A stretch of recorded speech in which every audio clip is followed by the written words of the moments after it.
दाइ चियाको कति हो? 25 रुपियाँ। मसँग फेरि पैसा छैन क्या, अनि चिया खानु मन थियो, बिहान के पनि खाएको छैन, चिया खाएर बरु घुम्न जाउँ भनेर बसिआएको क्या। पैसा छैन मसँग, 1 कप चिया खान पाउँछ कि भनेर। मिल्दैन है। म चाहिँ काठमाडौँबाट आएको कि, अनि मैले पैसा हराएँ कि बाटोमा होइन।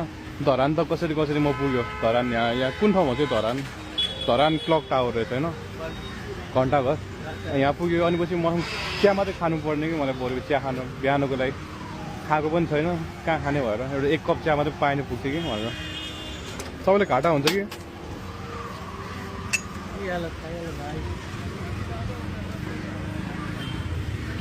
कतिको गाह्रो छ व्यापार गर्ने यता?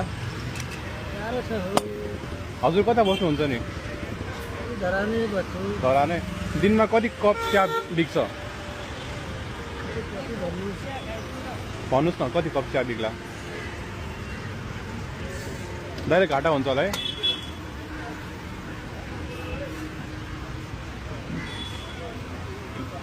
दाइको स्टाइल अर्कै रहेछ नि त।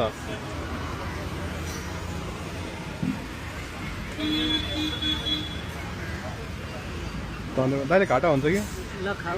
कतिमा बेच्नु भएको? दिनमा कति कप चिया बिक्ला? होइन सोधेको कति बिक्ला भनेको भन्नुहोस् न।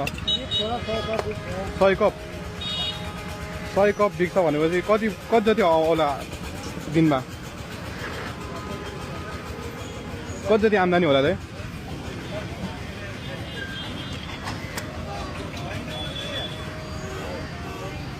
भन्नु न दाइ।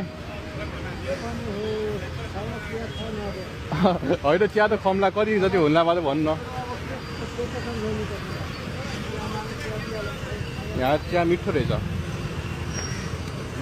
धरानमा। धेरै राम्रो राम्रो ठाउँ छ घुम्ने, दाइले सबै दिनुपर्ला।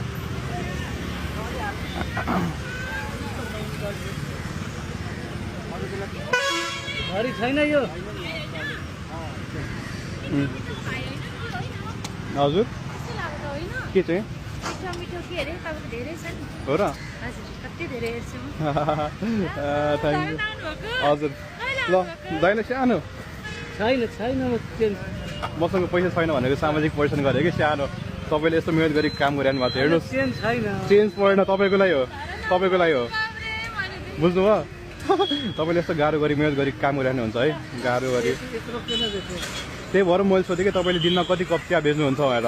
तपाईँले भन्नै मान्नु भएन, तर चिया खुवाइदिनु भयो मलाई होइन। मलाई चिया खानु मन छ भन्दाखेरि घरमा को